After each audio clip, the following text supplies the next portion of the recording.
and we've been talking about chapter 12, I think.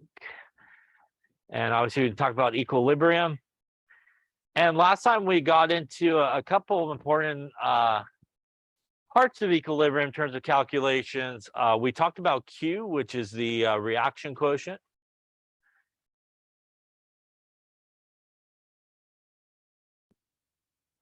And remember that Q is basically calculated the 100% exact same way as you calculate K. So it really is products over reactants. And just like what you do with K, you again do use the coefficients as the exponents, the exact same deal. Only aqueous and gases go into the Q expression. And we really use the Q expression, as we talked about last time, to really answer a couple of questions. The first major question is whether or not that system's at equilibrium. And why you might not know if it's at equilibrium or not is obviously the only way to calculate Q would be you would be given all the products, all the reactants, or some information about all the products and all the reactants. Otherwise, you can't calculate it. So that helps you determine whether or not it is at equilibrium. And then the second part of that is if it happens not to be at equilibrium, it will also give you the information about which way it needs to sort of proceed to actually reach equilibrium. Does it need to make more reactants to do that? Does it need to make more products? So if you do calculate Q and it is greater than K, that means it is not at equilibrium. And again, to reach equilibrium in this particular case, it would actually have to head towards the reactants to do so. If you calculate Q and it does equal K, then your system is at equilibrium, which means obviously it doesn't need to go anyway, and not much probably to do with the problem at that point.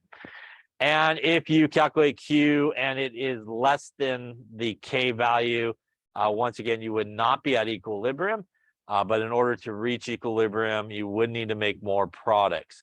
So Q is oftentimes used in a couple of situations, one of which, as we saw last time, kind of like I talked about, like just a straight sort of Q problem where that's basically the question.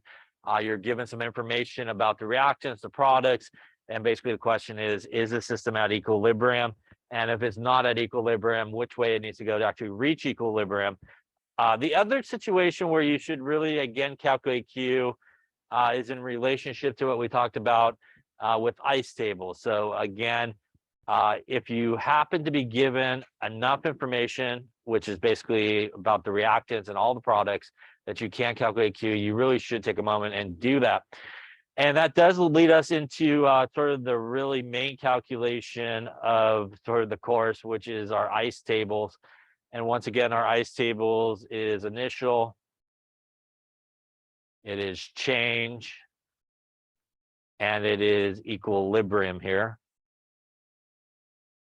And we use an ice table in a lot of sort of applications, but the main sort of idea of using an ice table is we're given some information about the reaction, and we want to basically know what everybody's equilibrium concentrations would be.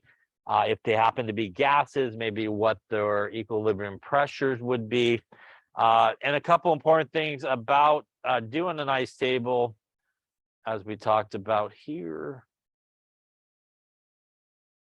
Learn the alphabet, there we go.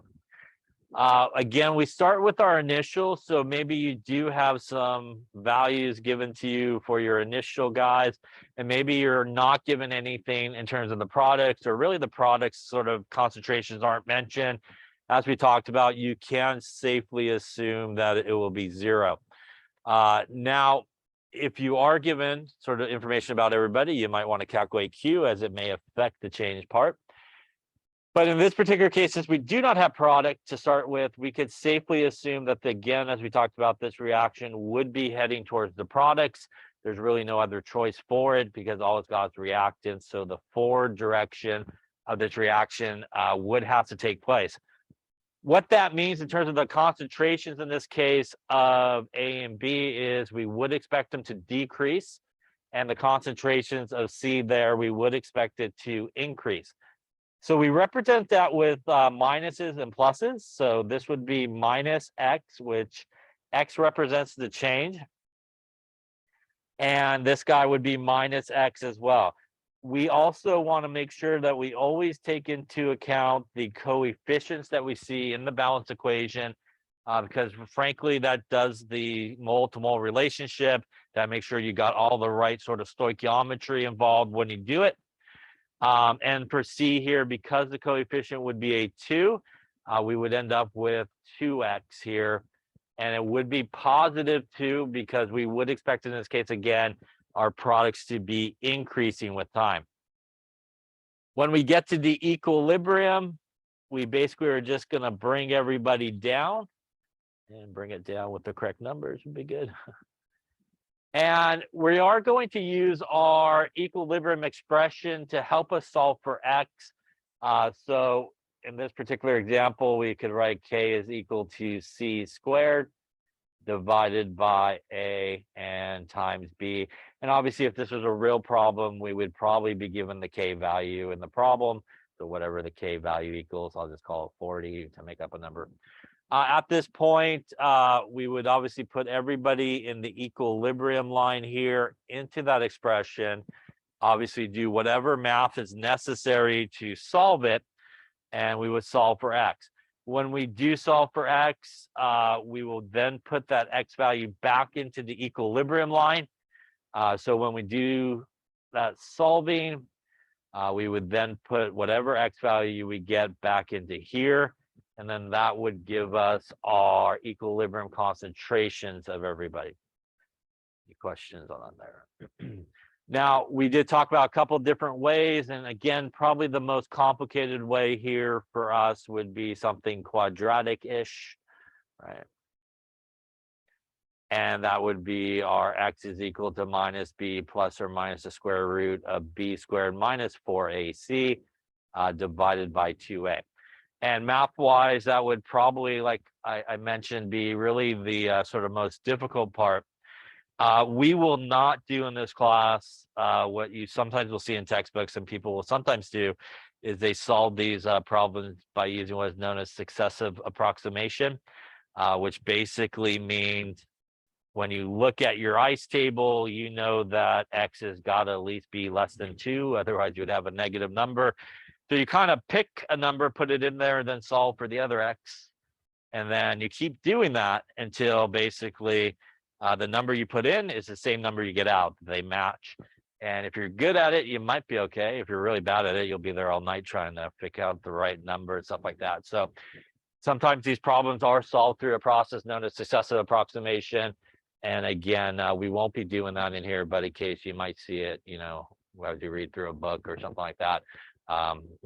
It can be a good way, but it can be a very bad way if you kind of choose incorrectly. Now, another really important thing that we touched upon earlier, but just to emphasize it at this point, if you are going to go into an ICE table and you are going to do it with pressures, which you absolutely can. You could use a Kp value and do the exact same sort of ICE table involving pressure. They do need to be in atmospheres, yeah? So they do need to be in atmospheres when they go into the table. And again, that includes even if they give you the pressures in some other unit, and they even want the answers in some other unit, you have to do the conversion into atmospheres, put it into the ICE table, do the ICE table calculation, and then convert it back from atmospheres to whatever unit they want. So again, a very common mistake sometimes when that comes across is people think, well, they gave it to me in millimeters of mercury, they want it in millimeters of mercury, so I could just kind of slap it into the ICE table. So you actually have to do the conversion to atmospheres, put it in the ICE table, and then obviously convert it back to what you need. Any questions on any of that stuff there we talked about last time? All right, so let's do some fun with math today. Here we go. Get your calculators. Here we go. Initial concentrations of H2, I2, HI is 0.00623, 0.00414, and 0.0224 respectively. What is the equilibrium concentrations of everybody? Our equilibrium constant there is 54.3. Go forth and math. Yes. All right. I will too, just to see if I remember how to do it. Paper. You can see the crossouts, you know, it wasn't a good day on the calculator today. All right, let's see what we got going on here. So this is basically the same sort of formula and stuff that we used on the previous problem, but a little bit different here. We are given the initial concentrations of H2 and I2 and HI in this case. So clearly from our conversations, we now know that perhaps this would be a good place to calculate Q. Yes, so you are given the initial concentrations of everybody. So this would be the second sort of situation where you really should calculate Q, because you are given the initial amounts of everybody. You do want to make sure that you are not at equilibrium. My guess is you're probably not, since, you know, it wouldn't be much of a problem at that point. But you should check it at this point. So again, unlike a kind of traditional straight Q problem, here you should check it. If it did come out maybe differently than it does here, we may have to adjust which way we do our change part. So once again, to calculate Q here, it is the exact same way as we would calculate K. So this would be HI squared. We would then divide it by H2 and I2. And in this case, we would actually just put in our values. So our Q here would equal our HI, which is 0.0224 squared, divided by our H2, which is 0.00623, and our 0.00414. Try not to lose any zeros along the way. And grab your trusty calculator, or whichever one you have today. We're going to square the top there. We're going to divide by the bottom, 0.00623 hit equals, divide by 0.00414 hit equals. And it looks like we hit a Q value of 19.5 in this case. So in this case, Q is greater than, equal to, or less than K. Q is less than K. So as we probably expected from this problem, it's definitely not at equilibrium. Again, otherwise it wouldn't be much of a problem. But again, more importantly, it does tell us, and we can feel good about this, that in order to reach equilibrium, which way does it need to go? Towards the reactants or products? It does need to go towards, thought I heard it, products. Yeah, so it does need to go towards products. So this is, again, a second sort of situation where you would want to calculate Q. Now we know when we do our ICE table, because we actually do have products here initially, we do know that the reaction is heading in the forward direction, which means our reactants should be the minuses, and we can confident that our products should be the positives. If you skip that step, you got lucky. Right, now you'd probably be okay in most cases, but you did get lucky in case it was going in the opposite direction. So again, any question on why we should calculate Q here? Okay, now that we know we're not at equilibrium, unfortunately, we do have to do the calculation here. So we are going towards products. So we will start with our calculation here. So we have our H2 plus our I2, and it's going to 2HI.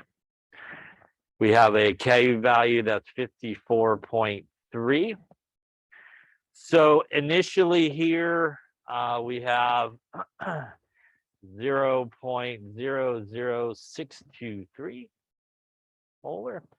We got 0.00414, and unlike the ones we've done before, we actually do have some products here initially, so that's going to be 0.0224. Change part, and we confirmed it by calculating Q that it is heading to the product side. This would be minus X because coefficient here is 1. This would be minus X for the same reason. And because this is gaining, this would be 2X again for the coefficient. To finish out our table here, we're going to end up with 0.00623 minus X, 0.00414 minus X, and 0.0224. and it is actually plus. So sometimes at this point, people are so used to doing the minus x, but this part is plus 2x in this case. Any questions on the ICE table? Okay, so we're going to solve it like normal. We're going to put this into our equilibrium expression, which is the same expression as what we did for Q, which would be HI squared divided by H2 and our I2. And once again, that is going to equal our 54.3. Putting that fun things in here, that's going to give us 0.0224 plus 2x. We're going to square it. We're going to divide it by 0.00623 minus x and 0.00414 minus x. And once again, that is all going to equal 54.3. We got to do some factoring, whatever they call that, foiling, whatever it may be, right? You got to do some math on the top. You got to do some math on the bottom. Got to bring everybody to the right, bring everybody back over to one side to get us there, right? So personally, I'm just going to kind of do the top part, then do the bottom part, then bring everybody back together. So that's what we'll do. So we do have to multiply the top part by itself. So I'm just going to first work off of here, and then we'll come to the guy on the bottom. So just looking at the top part here of that left-hand side, we basically got 0.0224 plus 2x times itself. So right, in and out, right, in and out. Yes, on the factoring. So if you do that top part, you will end up with something that is like 5.0176 times 10 to the minus 4 plus 4.48 times 10 to the minus 2 x plus another 4.48 times 10 to the minus 2x plus 4x squared, which basically becomes 4x squared plus 8.96 times 10 to the minus 2x plus 5.0176. I wrote it all in scientific notation because I didn't want to have a bunch of zeros, equals times 4 to the minus 4 there. Any questions on that so far? So that's the top part. So we'll go there. That is the top. We're going to do the same thing for the bottom part on the left. So again, I'm just going to do it separately here. So I'll draw like a little line here. So we'll go for the bottom there. And on the bottom, we had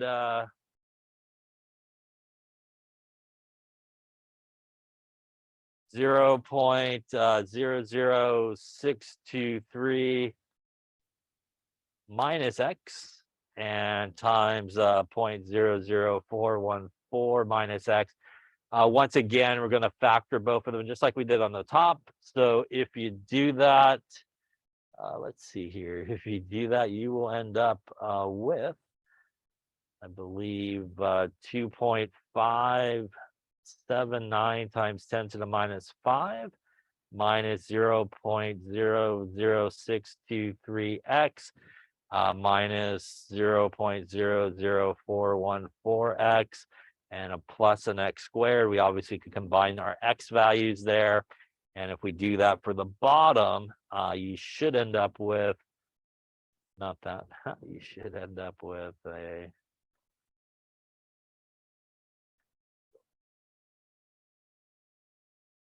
should end up with x squared minus 1.037 times 10 to the minus 2x plus 2.579 times 10 to the minus 5. Any questions on that so far? Yeah, so a little in and out on the factoring. So I got my top part there on the left. I got my bottom part on the left. Again, kind of putting them back together carefully here.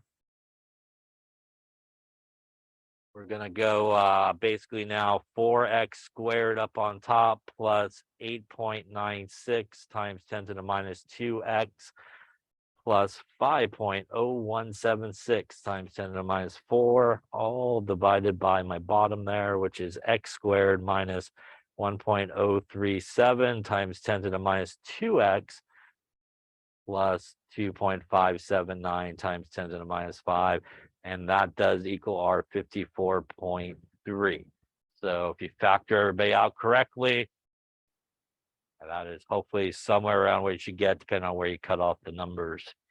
Any questions so far? Now, mathematically, what I need to do now is take everybody on the bottom there and basically take it to the other side and multiply everybody on the bottom to the other side. And if you do that carefully, which maybe I did, I don't know. Let me see. You would still have on the left-hand side 4x squared plus 8.96 times 10 to the minus 2x plus 5.0176 times 10 to the minus 4 will now equal, as I distribute the 54.3 and bring everybody to the right, we will end up with 54.3x squared minus, I believe, 5.631 times 10 to the minus 1 plus 1.40 times 10 to the minus 3. At this point, we're ready to bring everybody together to one side. I personally going to bring everybody on the left-hand side to the right-hand side and do the appropriate addition or subtraction. And if you do that by bringing, once again, everybody on the left, in this case, over to this side, by adding or subtracting, you will end up with 50.3x squared minus 0.6527x plus 8.98 times 10 to the minus 4 equals 0. In a moment, yes. Any questions on any of the math steps there? Yeah. Well, finally, we get to our A, B, and C for our quadratic formula because, you know, we haven't done enough math yet in this problem. So let us continue on here. So this would be our A, right? This would be our B. Again, you want to take the negative with you, and that would be our C for the quadratic. Yeah. Any questions up to there? All right, so into the quadratic we shall go, I hope. Yes. All right, so we good? Yeah. Okay. All right, so quadratic once again is our x is equal to minus b plus or minus the square root b squared minus 4ac divided by 2a. Putting in our numbers here, we're going to get for minus b. So since that is negative, it's going to end up being a positive 0.6527 plus or minus. If you put everybody into the square root, you will get inside the square root something like 0.245333969. And then if you actually take the square root of it, you'll end up with something like 0.4953. That would all be divided by 2 times 50.3, which gives you 100.6 in this case. Going the addition route, I believe you will get an x value of 0.01141. Or if you go the subtraction route, you will get a value of 0.001565. Now, looking back at our table, which is a few slides back, but just looking at the equilibrium line from our table, so our ice table, which was H2, I2, and HI. H2 was 0.00623 minus X. I2 was 0.00414 minus X. and HI was 0.0224 plus 2x. Looking at our potential x values, you should hopefully be able to see that this number here is too big. Yeah. So if you take that number and put it back in, you will get a negative value. So I certainly hope this is the right number. All right. So that hopefully should be the right number. And that means we can now fill out our equilibrium line there. So the concentration of H2 at equilibrium would be 0.00623 minus our x value, 0.001565. And we will get something like 0.00467 molar. Remember, you do need a concentration unit. Our concentration of I2 at equilibrium will be 0.00414 minus our x value, 0.001565, going to get us a 0.00258 molar. And lastly here, our H2 at equilibrium will be the thing I forgot to do the first time, 0.0224, don't forget that part, plus 2 times our x value, which would be 0.001565, and should give us a 0.0255 molar at this point. And those should be the equilibrium concentrations of each of those guys. And once again, as we talked about before, you can kind of check your calculation by putting these numbers back in, and it's a good idea, especially in a problem such as this, where there's a lot of carryover and stuff like that. And you approximately get about 54, and that's about where we were at. So, you could probably feel pretty good about it. Reason you should check is for, frankly, the reason I check, because I screwed up when I did it on the paper. I forgot the 0.0024, and I got a K value of like 0.8 when I put it back in, and I knew it was wrong. So I had to go look for my mistakes. So it's a good thing to do, to check, especially on a little bit more complicated one. You could hopefully identify your mistake. My mistake was that. It is HI. Did I write something else? I wrote, thank you, it is HI. Thank you. It's kind of like H2. There you go. Thanks. Any questions on any of those steps? Yeah. So if you need to, you should do it in parts, but again, just be careful when you put the parts back together that you don't miss a 0 or something like that. Any questions on any of that there? All right, fun with math today. I wasn't kidding. All right. All right, let's take a look at another one here then and see. Hopefully not as bad, maybe. All right, the Kp for this reaction is 4.31 times 10 to the minus 4. Calculate the pressures of everybody at equilibrium, or the equilibrium pressures. If we started with 0.862 atmospheres of N2, 0.373 atmospheres of H2, and as I mentioned before, it works the same way if they're pressures, so you do it the exact same way as you do it for concentration. Take some time.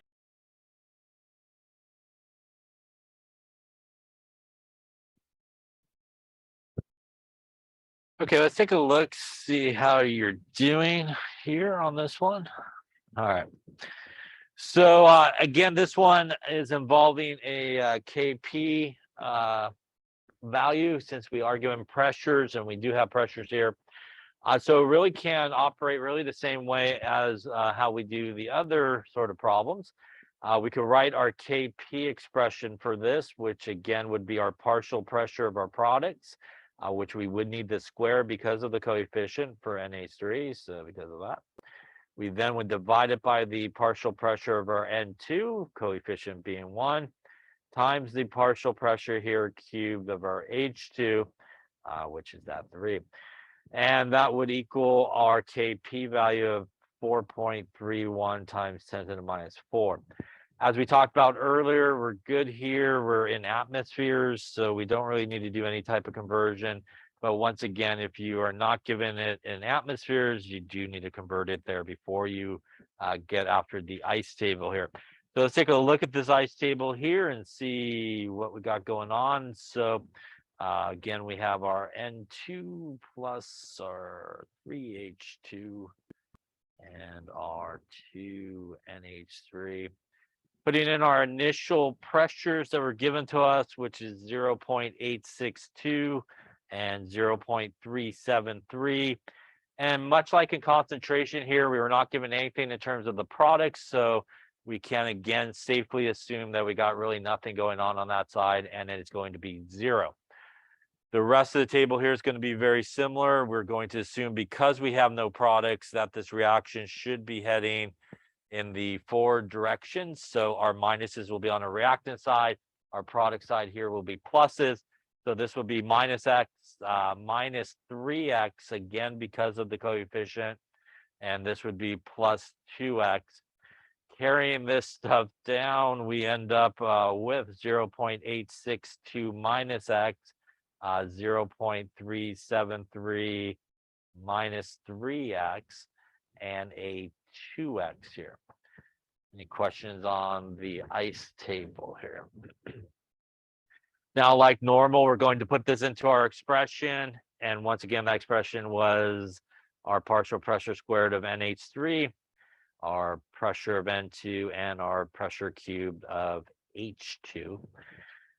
Putting those in gives us 2x, and again, we're going to square it, divided by 0.862 minus x times 0.373 minus 3x, and we got to cube it.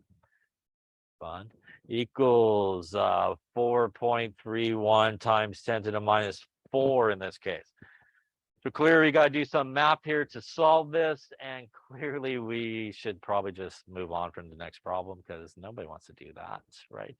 So nobody wants to do the real math that goes with that, hopefully, unless you like that, then you can do that. So we do want to find maybe a better way to solve this sort of problem, and other than leaving the problem and going to the next one. So when we look at this particular situation here, and we actually look on the K value that we have here. This K value right about here, is that a large value or a small value? That is a small value of K, right? And when we do have a small value of K, that means that when we reach equilibrium, should we mainly have reactants or products?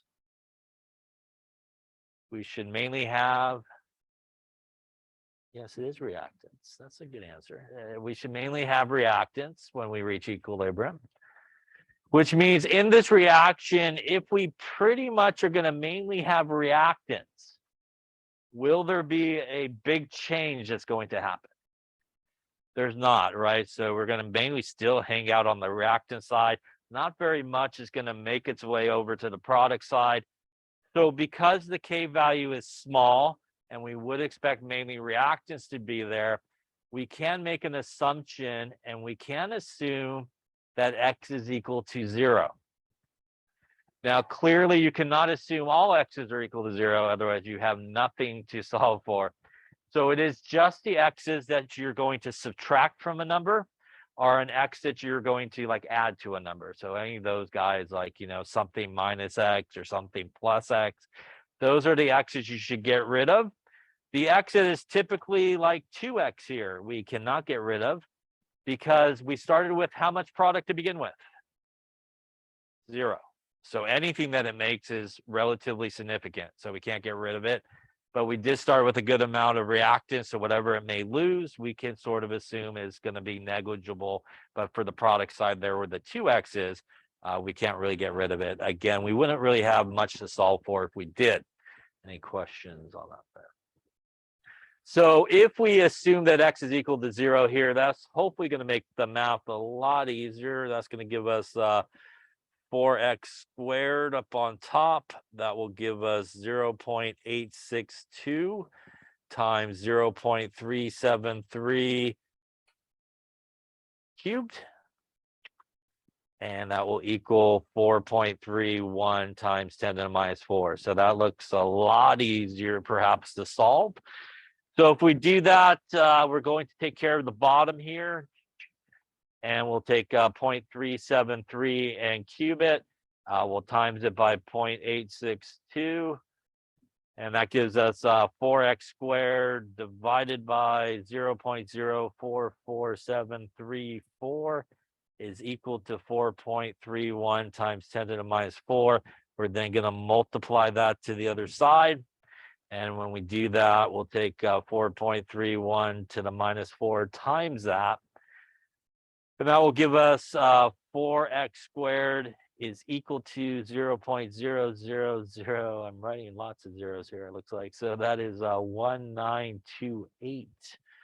We're then going to divide by 4 and also take a little square root action after we do that. So we're going to divide by 4 and then take a square root.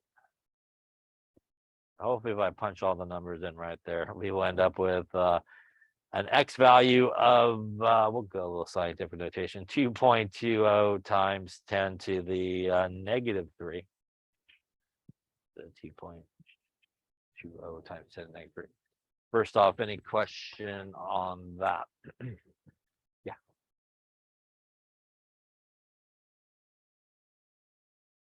So it's really based off of the actual value of the equilibrium constant. So if you have a small equilibrium constant, so remember anything that's considered small is basically less than 1.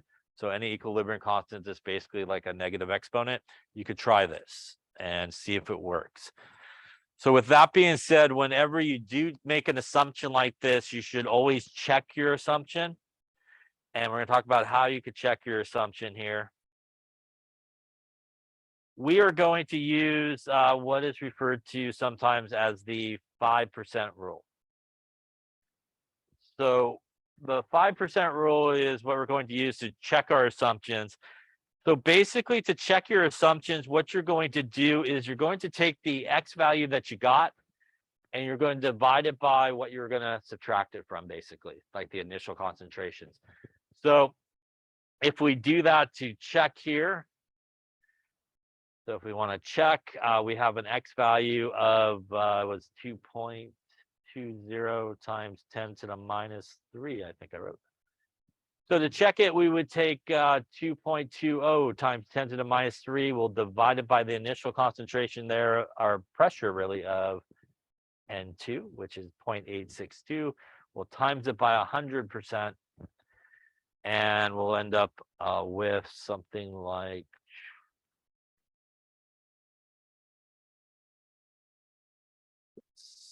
about 0.255%, which is definitely less than 5.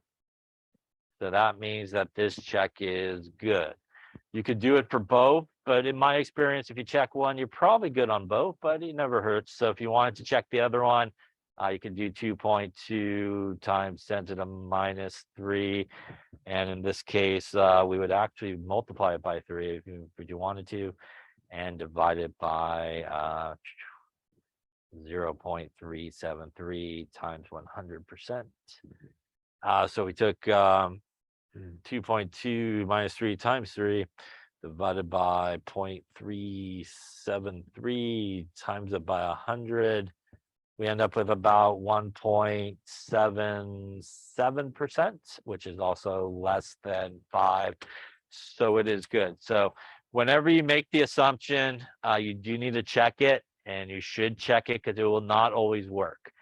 So if it does not work, what that means is, frankly, you got to go back and solve it some other way. So for us, that would mean some quadratic formula way, most likely would be the way that you would need to go back and solve it. Any questions on how to check it there? It's possible, yeah. Other questions? All right, so now that we checked it, it's all good, much easier than solving it the other way. We will then actually calculate our pressures here at equilibrium. So our pressure of N2 at equilibrium should be 0.862 minus 2.20 times 10 to the minus 3. And that's going to get us 0.862 minus 2.2 to the minus 3. We'll go 0.860, and these would be atmospheres since they are pressures. Our pressure of H2 at equilibrium is 0.373 minus 3x. And that would give us 0.373 minus 3 times 2.2 to the minus 3.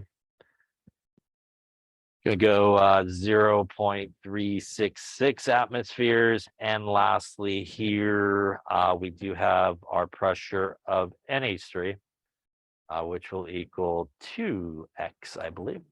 And that would be 2 times 2.20 times 10 to the minus 3. And that would give us 0.0044 atmospheres.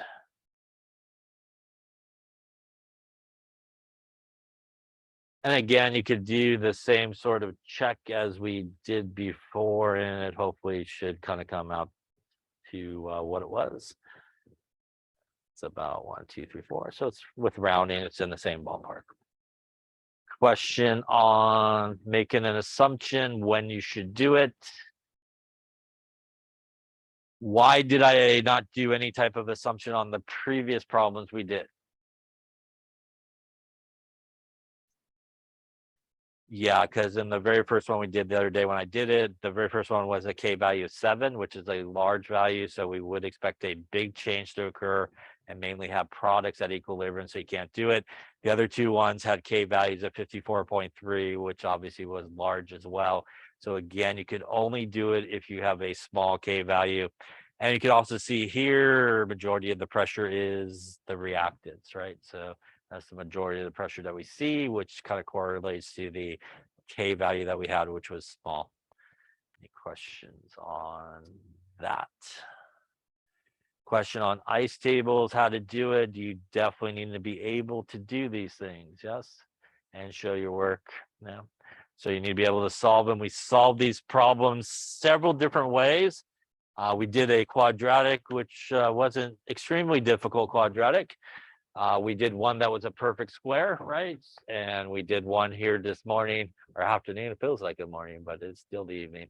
That was a little bit more complicated quadratic. And now we have one here that you could solve by making an assumption. And like I said, that's pretty much one of your 3 ways to solve these problems: perfect square, assumption, or quadratic. And like I said earlier, we will not do any type of successive approximation, which is kind of the 4th way that you sometimes can solve these type of problems. Any questions? This is definitely the calculation you need to know how to do. It will pop up, yes, in all places that we go to in the next several chapters. Questions on any of it? Yeah. Yeah, if you've technically speaking, so this is a good question on the assumption. You don't have to do the assumption. So if you want to roll with like the quadratic or something like that, or the way to solve obviously the cubed version here, it should come out the same. So you definitely could avoid the assumption if you want and just roll with the quadratic if you're a fan of that. But the assumption obviously could save you a lot of time, by making it if it works. But you definitely should check it, and that's something people oftentimes will forget to do, is actually check it, because again, it will not work in every situation. All right, well, fun with math today. 2 problems. I know it seems like we did more, but it was actually just 2. We'll lay it up here. I think it's a good place to stop, let you digest.